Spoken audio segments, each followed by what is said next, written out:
All right, fantastic. What's with the weather here? It's exactly like this in Cleveland. This is terrible. I was hoping for something balmy. First of all, anybody in your households have a disclaimer rule like we do in my family?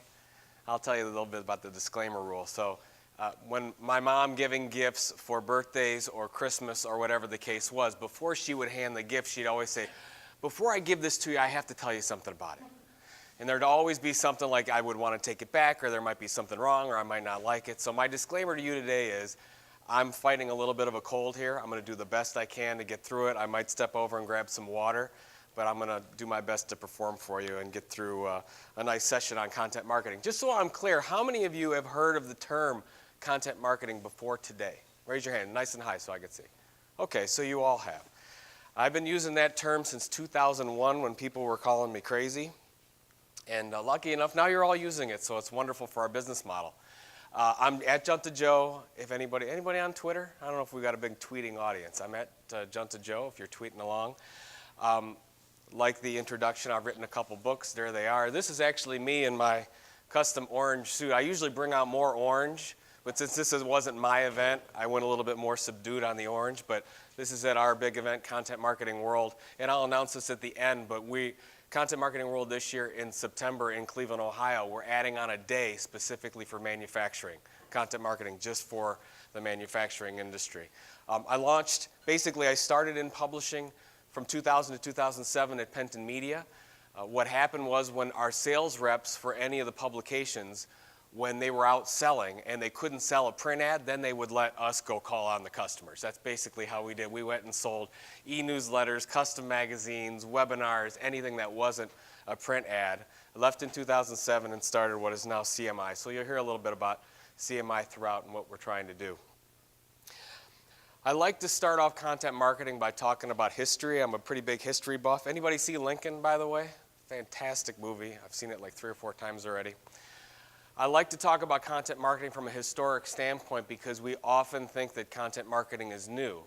And I want to share, first of all, that content marketing is not new. I like to start with the example of John Deere. Anybody heard of a small little company called John Deere? John Deere actually developed the Furrow magazine back in 1895. This is the Furrow from 1931, and that's the picture of the Furrow magazine today. It goes out to 1.5 million farmers across the world. It is the largest subscribed farming magazine in the world. So you've learned one thing today, and that one thing is who creates the largest magazine in the world for farmers? It's not a media company. It's actually John Deere, 14 languages and 40 countries. I like to show that because what we're talking about is you creating your own content to attract and retain customers has been going on for a long time. It's just a lot of the rules have changed and enabled us to create content more effectively. So I want to talk about content marketing, and actually somebody just asked about what is content. Content is different than content marketing, and I want you all to have an understanding of the way that we view content marketing so that you can learn how to use that more effectively in your business.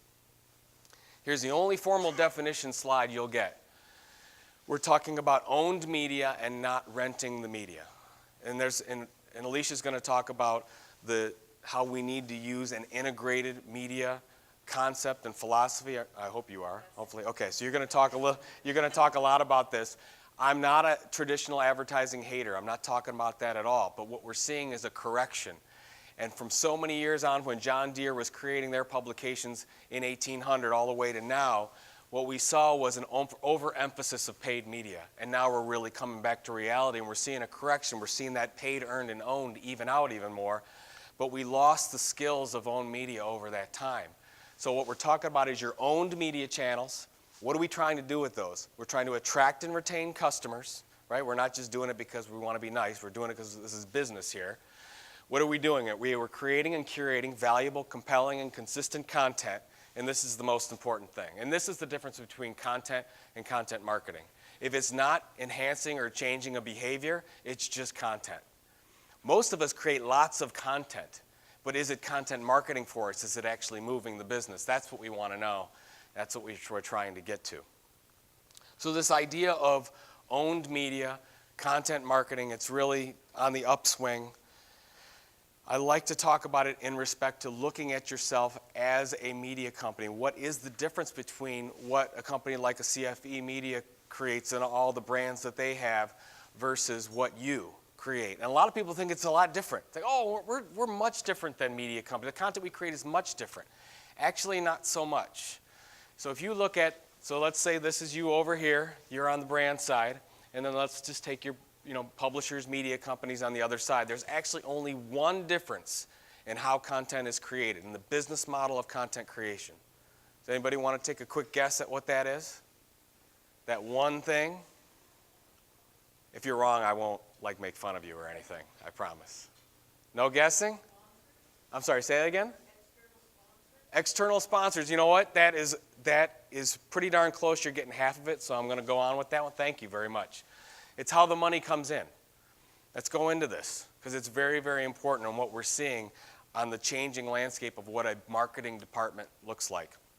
So if you are a publisher, if you're a media company, 99% of your business model is made through, I'm either going to have that content be sponsored, I'm going to get somebody to buy an ad next to that in a magazine or a newspaper or a 30-second spot on the television, or somebody's going to pay for that content. Paid content model, subscription, I'm going to get a subscription to Inc. magazine or whatever the case is. That's 99% of how publishers make their money. How do you make your money?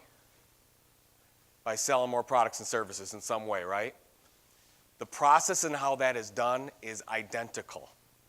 What I've been able to see from starting in publishing in 2000 to now being able to go into some of we work with mostly Fortune 1000 companies like Petco, Allstate, AT&T. Those are all our customers. And what's amazing to me is their departments are publishing departments. Their marketing departments are becoming publishing departments. So the reason why I show you this is you're going to see a lot of content marketing and you're doing a lot of content marketing, but a lot of us aren't taking it seriously enough. And I think we've really got to come to the point now where you're competing and going against everything, with Google, with your partners, with your real competitors. You're competing, look at Facebook. You're competing with family and friends. Everybody who's on Facebook here? Are we all on Facebook? Do you ever look at your stream and you see kind of what's in your stream? Your friends and your family and your spouse is talking about something, and if you got kids old enough, you see your kids on there. It's like, they don't have to take an ad out to get your attention, right? They're in your stream. But the opposite is true for us. We're competing with them for that attention. We're competing with that just like everything else. So it's tough to get through this.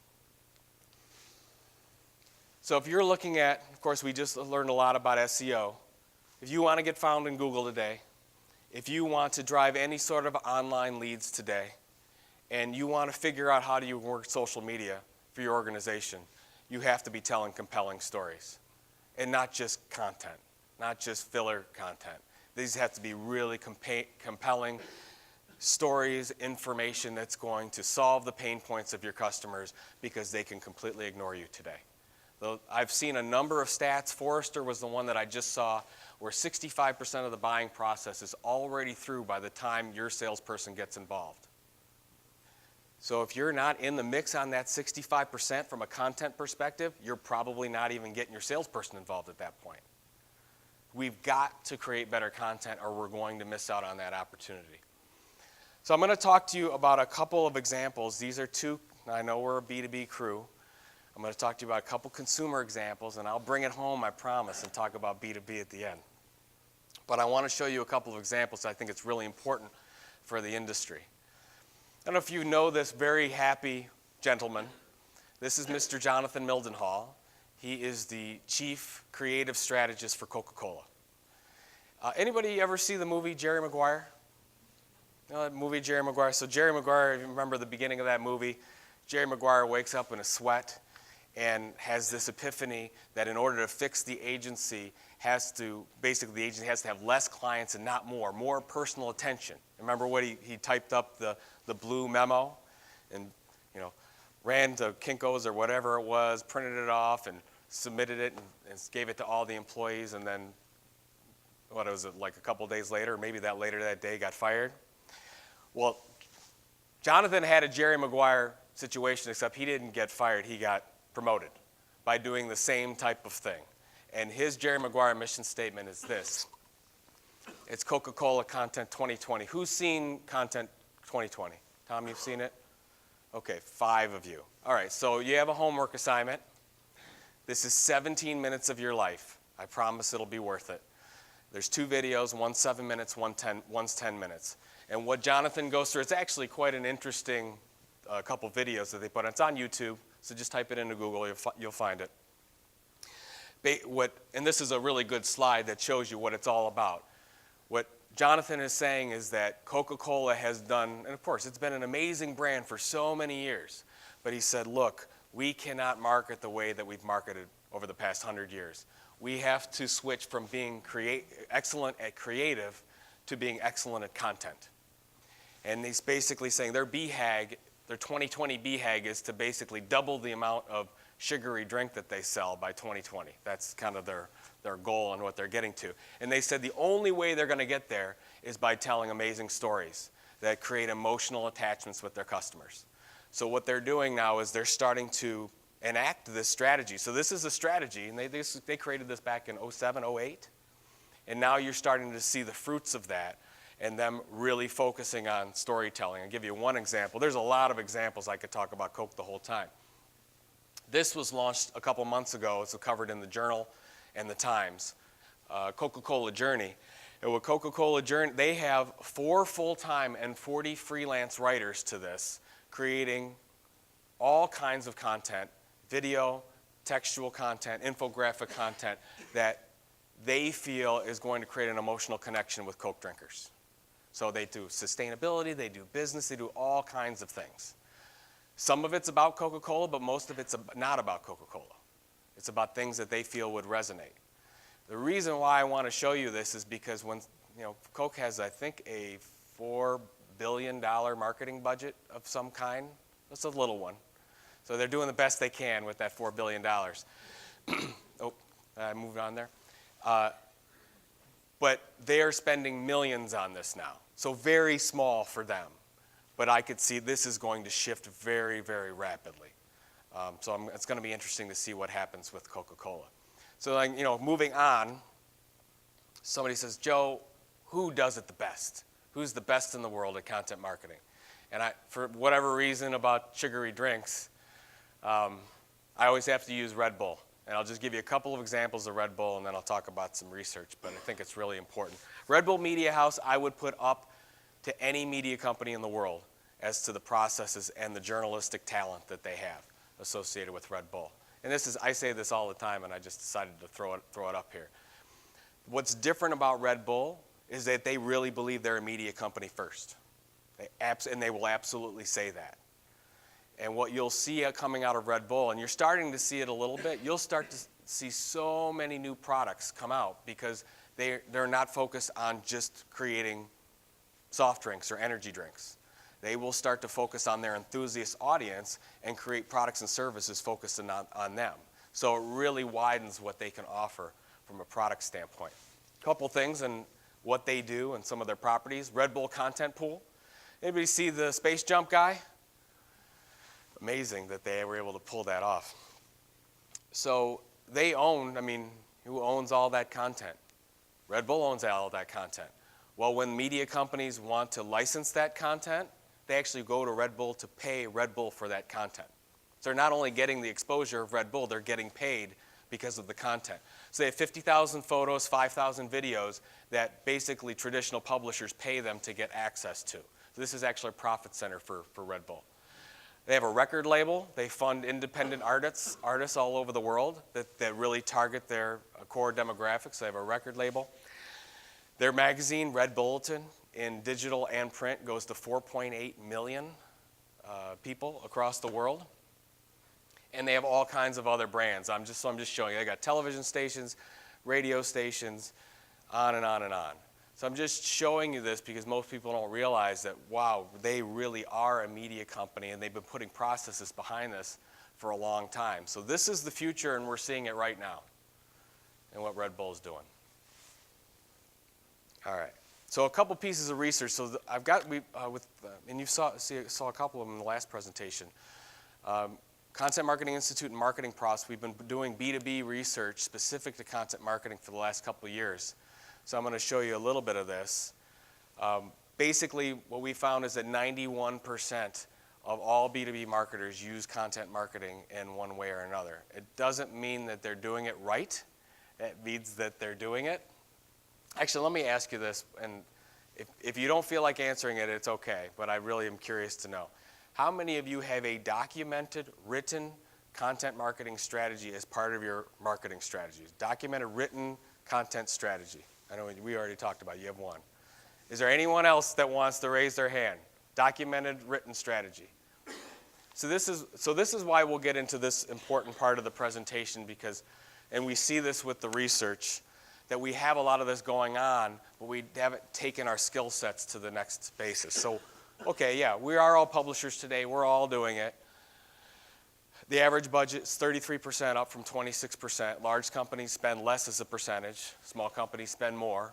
Large companies still do a lot of paid media programs, field marketing, product marketing programs. I'll zoom in on this for a second, but I'm only showing this so you can see here's all the things that we're doing. Steve talked about these. But just to zoom in on some of these, yes, we're all using content for social media. 78% of you have your own e-newsletters. 77% have blogs.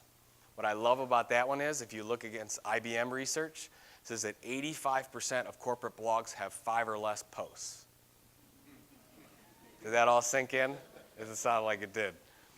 This is how we are, especially as B2B marketers. We're really good at starting things.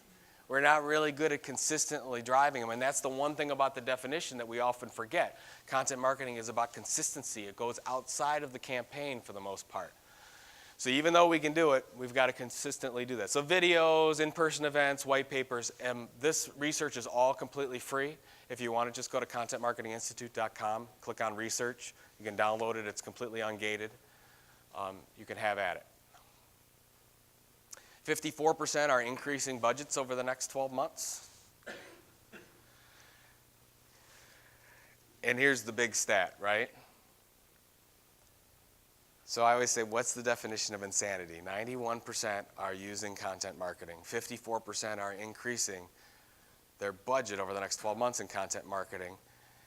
And yet just 36% believe that they're effective, which makes perfect sense. I mean, nobody said 10 years ago that, oh, you were all trained as marketers, but really you should have been trained as publishers. It's really what we need to be. We actually need both today. So this is a problem that we're seeing, and this is a bigger problem. So when you ask what is the biggest challenge, get everywhere I go. Big billion-dollar company, small company, I always say, I need more content. Joe, I got to have some more content. So the two big challenges are producing enough content and then producing the kind of content that engages. So when this came out this year, I was a little bit sad because it used to be just, this was always the number one. Because it is difficult to create engaging content. That's what publishing is. Journalism is not easy to do. But then all of a sudden we've got this one being, oh, we need more content. We've got all these buckets to fill. We need more and more of it. And I really think that that's because we're focusing on the wrong things. And I'm just going to be a testament to, we have one person here that has a written, documented strategy. I'm going to put you on the spot. Yeah, it was just you.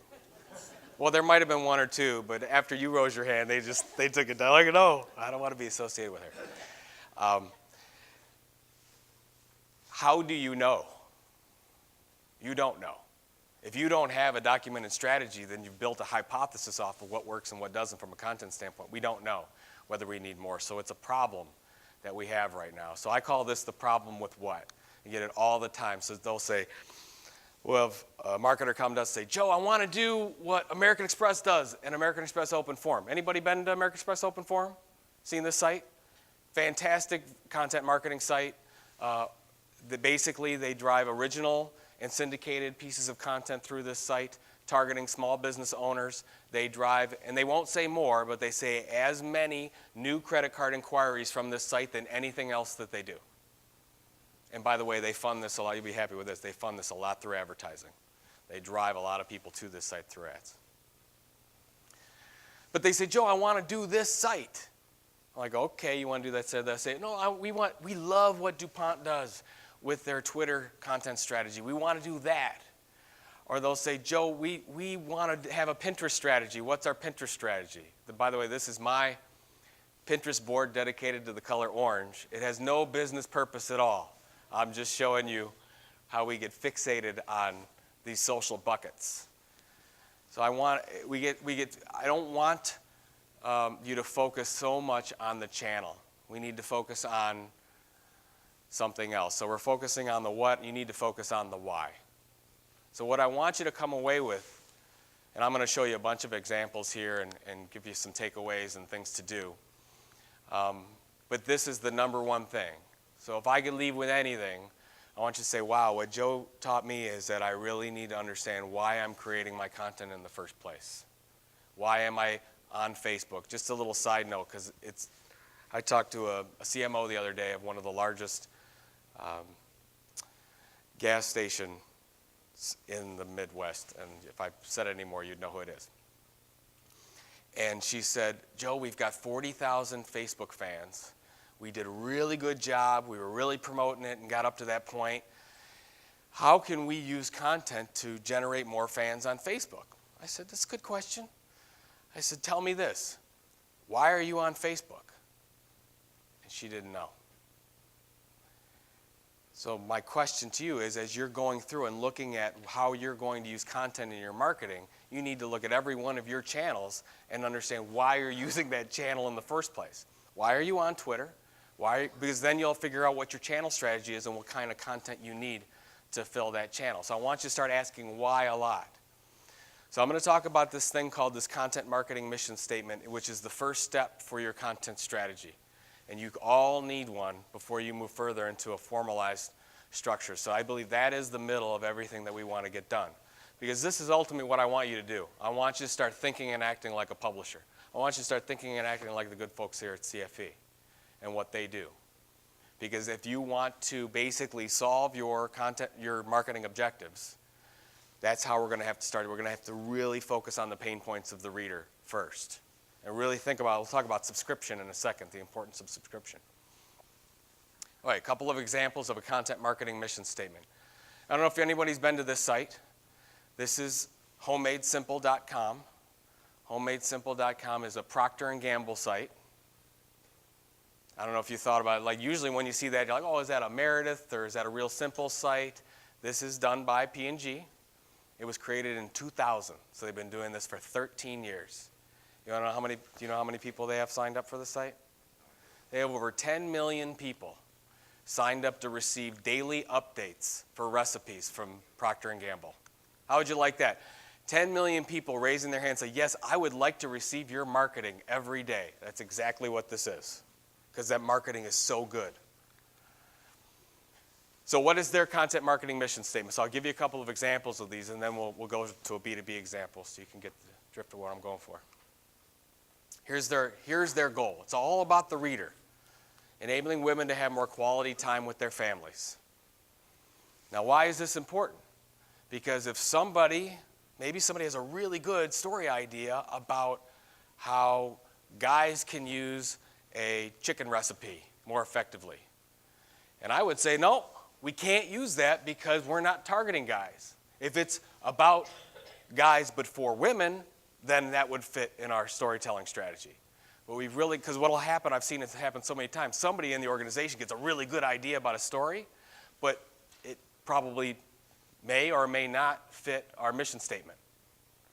So we've got to make sure that we go into this first and focus on this is our litmus test for what we're going to create, the types of stories we're going to tell. All right. So here's the second site, beinggirl.com. I've got to be honest with you, I don't spend a lot of time on this site. Actually, I have two boys. 9 and 11, and there's parts of this site that literally scare me, and I wouldn't even click on a couple things.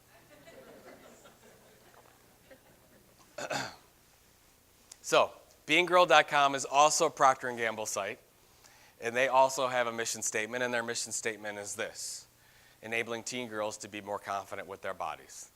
That is their editorial strategy for this. It's like, okay, well, give me another one. Now, this one I'm a little bit more comfortable on, This is manofthehouse.com, also a Procter & Gamble site. So if I'm going through the content, I'm like, 5 weird facts about your wife's brain. I clicked right on that. I read it, forwarded it on. It's fantastic. So they have anybody want to guess the mission statement for this one? Here it is. I know, ladies, you're waiting for it. Here it is. Now, here's an example of setting an unrealistic mission statement. They actually closed this site. And I show it because I really believe this is an unrealistic mission statement. You can't, right, ladies? It can't be done. You can't, I know full well you can't do this. But just to give you an idea, rolling through. So here's how P&G does it. Let me give you a B2B example. Anybody ever been to the Indian blogs? Great B2B example. Indian Corporation, they sell industrial solders. So they have 17 blogs where engineers are blogging on an almost daily basis. And here's their mission statement. Help engineers answer the most challenging industrial solder questions. That tells me a couple things. The authors are engineers. The second thing is, if it's not about industrial solders, I'm not talking about it, right? If it's about something else, that's not what we do. So we really need this to focus, because if we really want to be the thought leader, the expert in our industry, we've got to focus on what our core niche is. Oh, by the way, Rick Short, who ran this program, saw a 600% jump in leads from running this within a year. Amazing program that Indian put together for this. All right. So I want to work one through so you know how to do it. So I'm going to use Inc. So Inc. is, that's a piece of content that I love. I get giddy when that magazine comes in the mail. So I'm like, okay, what does Inc. do? Now Inc. puts theirs right on their site. So welcome to Inc.com, a place where entrepreneurs and business owners can find useful information, advice, insights, resources, and inspiration for running and growing their businesses. Beautiful. So if you're going to do your blog or your content platform site, wherever your home for content is, you should have your mission statement. Say it proudly what it is. It'll not only work from an internal content standpoint, but for your customers as well. Here's the different core things that you need to focus on. Who's your target audience? By the way, I showed P&G because a lot of you big companies in the room, you have multiple content strategies. You can't just have one of these.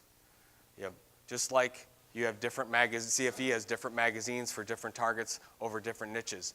You need to start with one, but this is why this is going to be so hard and get really funky over the next few years, because some of you will have 10, 12 different content strategies, and that's when you'll start to freak out. But don't get there yet.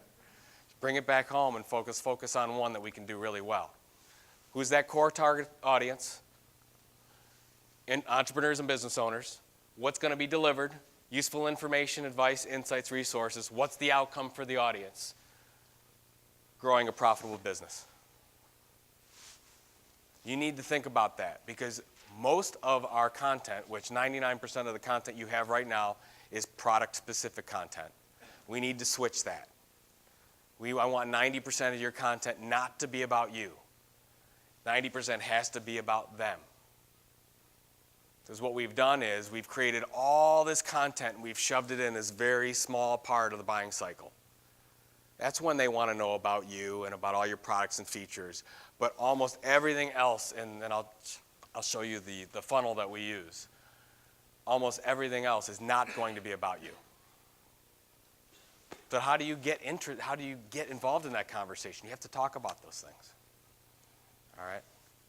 All right. Any questions about that? All right. So I've got, I think, 4 other examples that I'm going to show you here, just to go through what some other companies are doing. Everybody remember Kelly Services? Old Kelly Girl. Kelly Girl grew up, became Kelly Girl. I'm going to sell you a $2 billion outsourcing program, and that's what they're doing right now. So this is 12 to 24-month sales cycle that they put together to sell big industrial programs to Fortune 500 companies to outsource their workforce stuff. Now, Todd Wheatland is the VP of Thought Leadership there. And Todd uses this program, and he gave us the permission to show this. So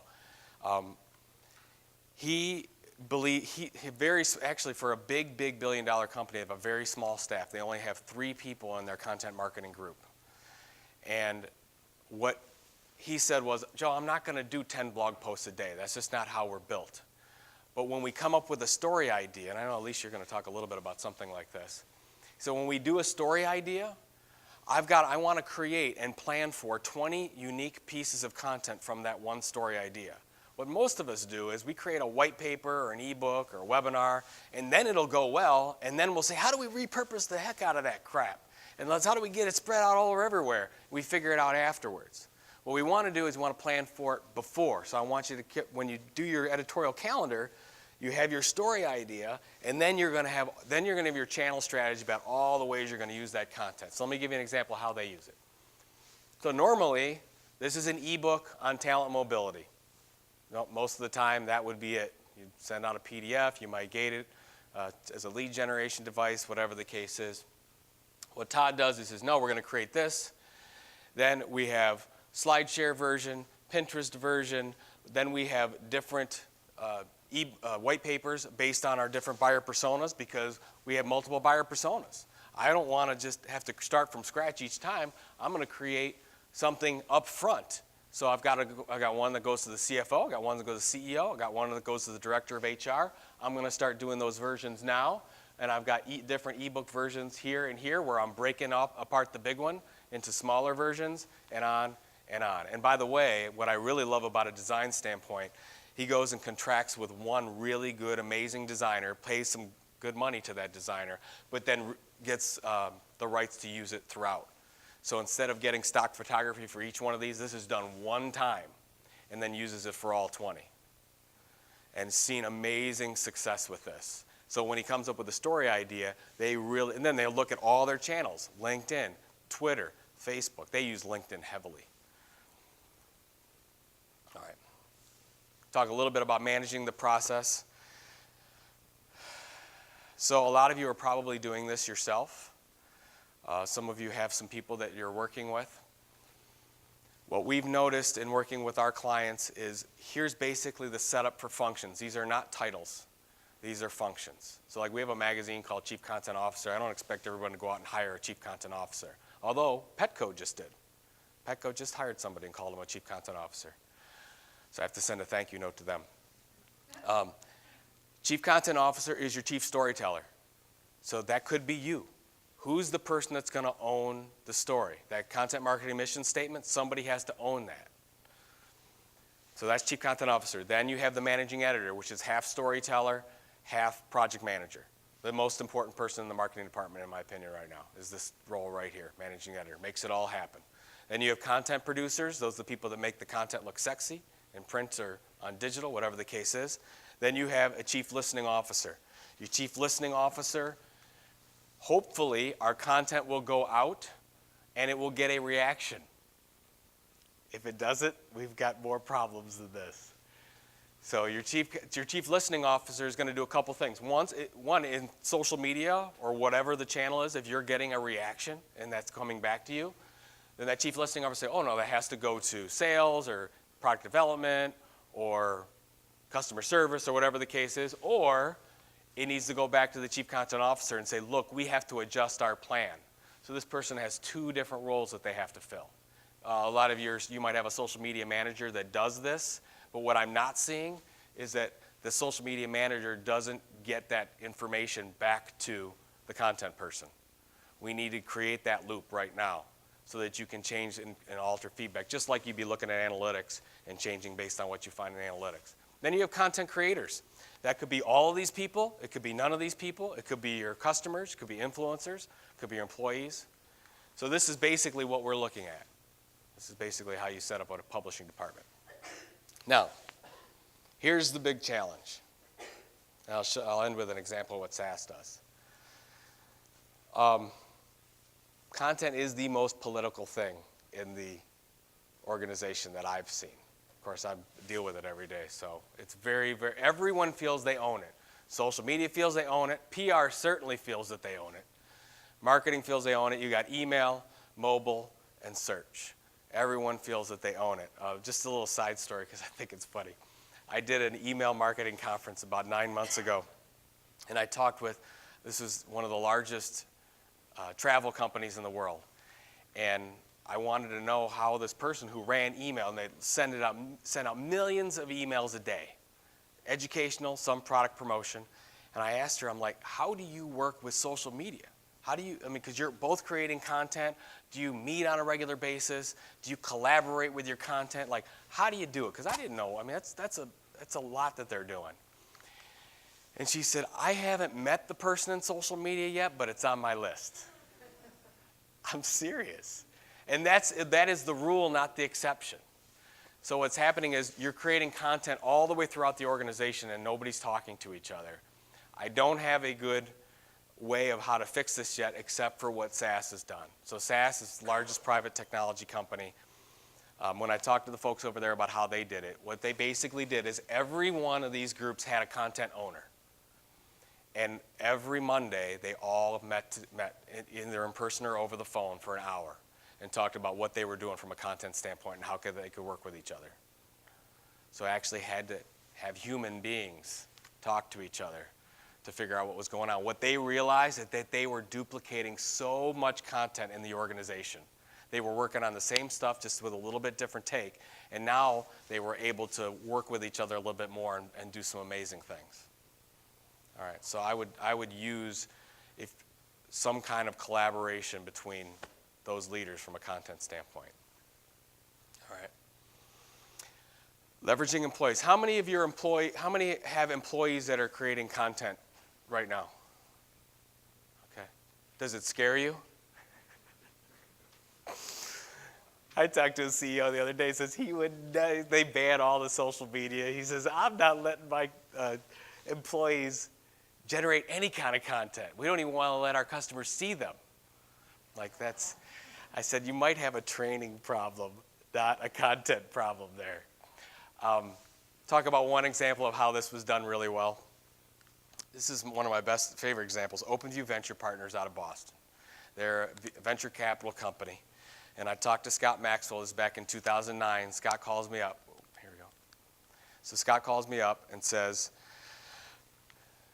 Joe, we're doing things the way everyone else in our industry is doing them. I want to create content. I want to be thought of as the thought leader in an industry. I think we can generate leads better, but I don't really know how to do it. And so we went and worked with Scott. And what we realized when we did a content audit, because we really had to figure out, what are we doing now? And where's the content at? Where's the expertise at in the organization? What are the pain points of our customers? We had to do all that first to figure it out. What we realized is that all the expertise in his organization were as an employees.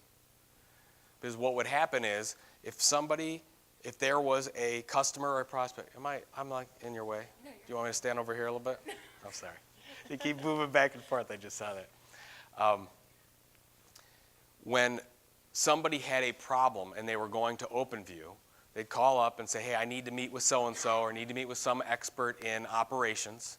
And that individual would come in, meet with the other individual at OpenView. They would have some kind of either a phone call or in person or email back and forth. Their problem would get solved, really good quality information, and then that would be it. It would go away. And what we realized by looking at all this, oh my gosh, we have this amazing treasure trove of content, and we're only using it at one time, and we're never leveraging that again. So what we realized was that all these people, if we could come up with a process, they had all that expertise already. They were already answering all our customers' questions, but we needed to get that out and promote that. So what we did was we reached out and said, how many of you people would actually like to blog? So this is all self-selected. We started with about 10 that really wanted to start, really wanted to blog. And this is what they did that was genius that a lot of other companies didn't do. Most other companies I've seen do this, they say, no, here's the process, here's when we want the content, here's the date, we have to have it in the CMS this way, or you have to have it just in the Word document just this way. And the way that Scott did it said, look, I don't care how you get us the content, tell us what's easiest to you. So they assigned a managing editor, they called it a content marketing director, and they basically went to the individuals and said, they either did video Q&A, they did Q&A back and forth in emails, they did get me whatever content you can get me, and we'll take it and we'll start editing it. Because it wasn't their responsibility to tell the final story. It was their responsibility to get the raw content. That's what they needed. And then they had a managing editor on staff and a proofreader besides that that would help shape that story into shape and really get that moving. So that's what they did. They launched this OpenView blog. By the way, they did it with hardly any money at all. Basically just the positions time, the internal time to do that. Launched it into this, OpenView Labs. This is their content platform, like Homemade Simple and Being Girl. This is their site, which is, I would put up against one of the best resources that they target basically technology entrepreneurs looking to get funding, take the next step in their business. This is one of the best ones in the business. I put it up against anything. They have over 1,000 pieces of content on this site, and the results of this, web traffic, amazing web traffic, but I'm not much for that. They had over a 2-year period. They now have over 16,000 people signed up as subscribers that have clicked and said, yes, I would like to get regular updates. That has now become their pipeline for new business. They basically don't have to go out and find companies anymore like they used to. They didn't have to go to trade show. They don't have to use their referral networks. They still do, but they don't have to because all that comes through their pipeline now naturally. And what happens is those technology entrepreneurs want to do business with OpenView, they just call them up and say, hey, we're ready now. Because they've been getting that content for 6 months, 9 months, a year. Their sales cycle went from 12 to 18 months to 3 to 6 months. Any B2B companies, would you like your sales cycle to go from 12 to 18 months to 3 to 6 months? That's what they did, and the only thing they changed was their content. That's it. Just to see, you can see this is a very, very easy content marketing funnel to look at. Any company can do this, big, small, whatever. So if you just look at the top and they're trying to draw in visitors at the top of the funnel, they've got the blog, the content platform. Once they get them in from a lead standpoint, then they have different ebooks that they target specific to them in their marketing automation program. They nurture them through their email newsletter program. Once they become customers, they do different programs from a content standpoint, targeting more ebooks, more workshops, and then every quarter they get together in person with their customer base, and they do a different topic like marketing or finance or whatever. So this is as simple as it gets, and anyone can do that. So if you're just thinking about one core target, this is a good way to do it. All right, this is my last example. And this is a lot about the third-party content that we've been talking a little bit about. I'll go here. So I'm going to talk about how we've built our program, Content Marketing Institute. The reason why I like to show this example is, first of all, I have all the results, so I can share with you everything. And if you can take some of these and steal some of these ideas, I hope that you do. The other thing is that so we were blessed. We were named to the Inc. 500 this year. We probably will be again next year. And we have spent only $40,000 over the whole 5-year time. This year is the first time we're actually now going to do an ad program. So I'm showing you this because here's us with no money as a startup. We didn't have 2 nickels to rub together. That we did this program, and we've been able to pretty much dominate our competition in this entire area, from search, from social, from everything, just by using what we're going to call an influencer-based content program, which I think is so valuable, and you all need to be looking at it. And I'll talk about what exactly that is. So here's our homepage. How do we leverage influencers?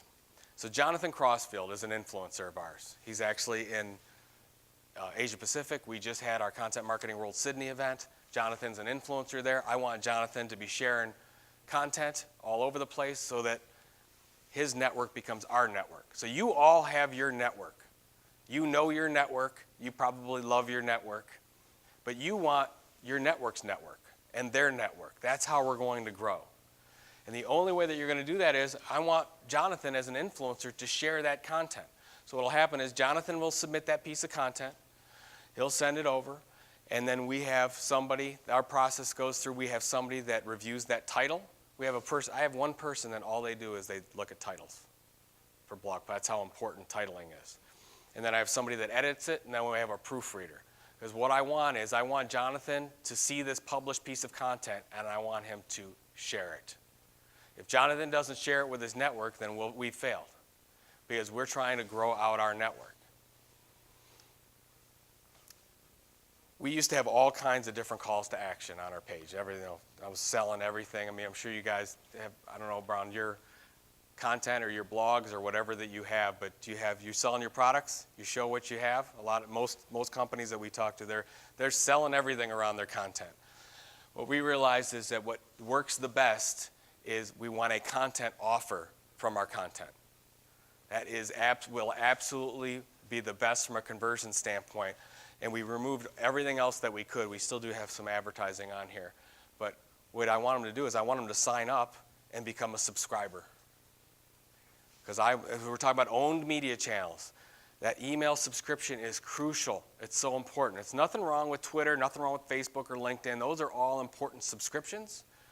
But you don't own those. LinkedIn owns those, and Twitter owns those, and Facebook owns those. And they could turn those off, and they might keep them going. That's great. I still want to focus on those. But the one that I can own is email. That's what I want. So I want to drive everything there. Does anyone use a pop-up on their site? Use pop-up?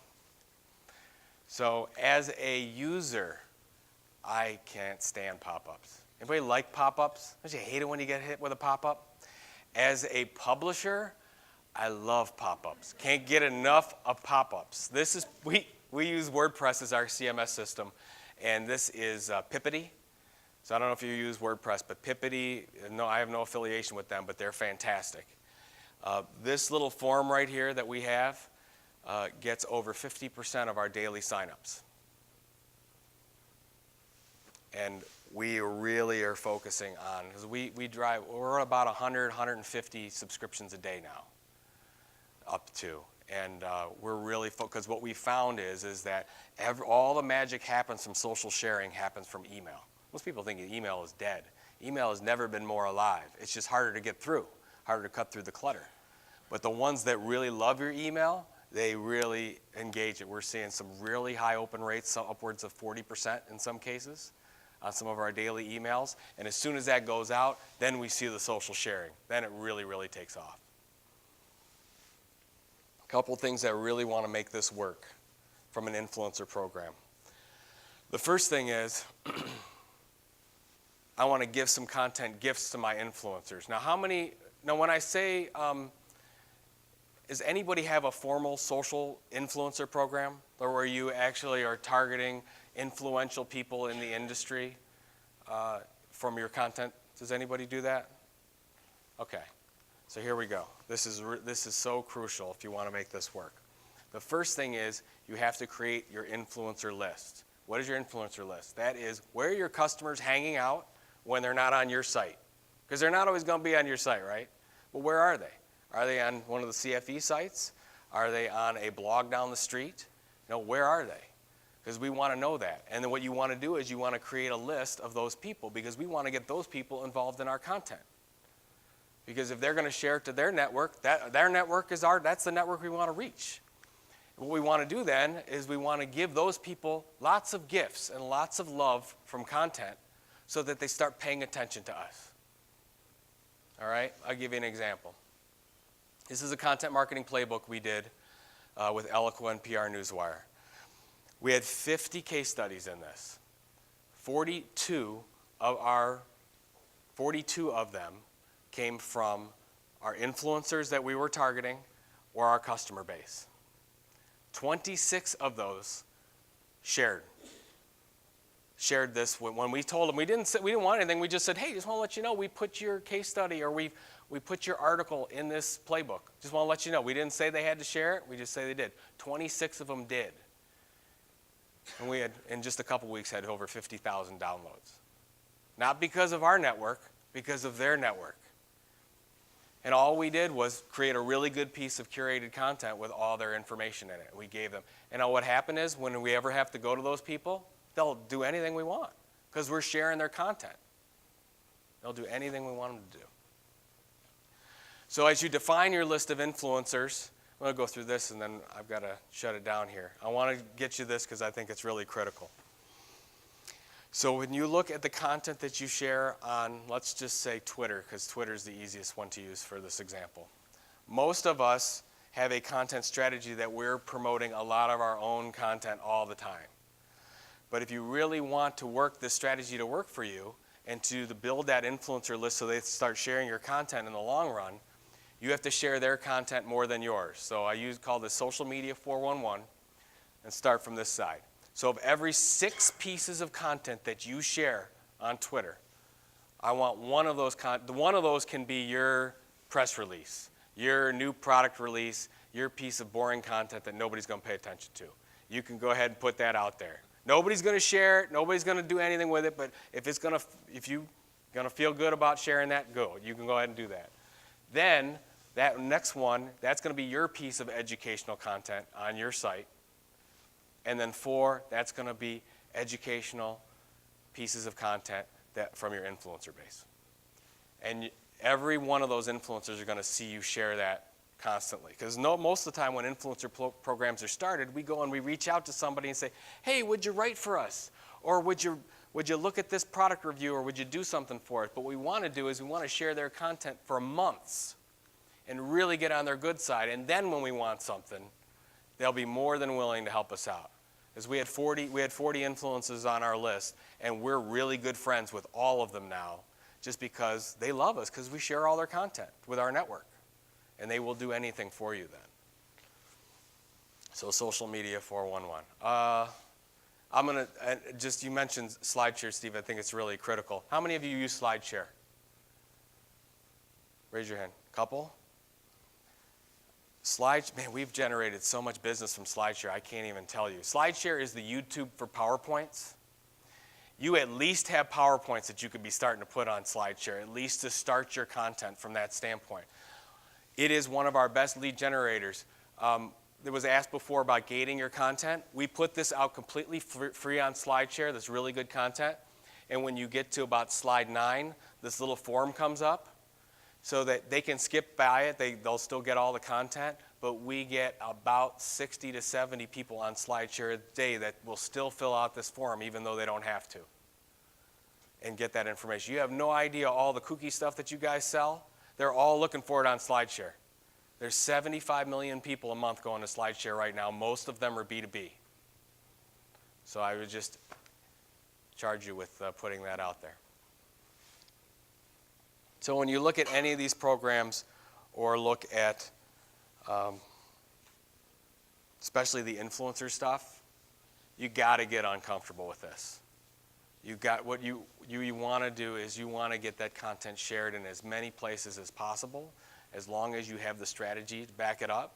So a couple things that I'd love you to do is make sure that before you do create any more content, or you say, oh no, we got to hire a journalist, or we're gonna, which you should get more content. You should go ahead and get more of that third-party content. You should do a lot of that stuff, but make sure you have the strategy first that's sound, that pushes that together first.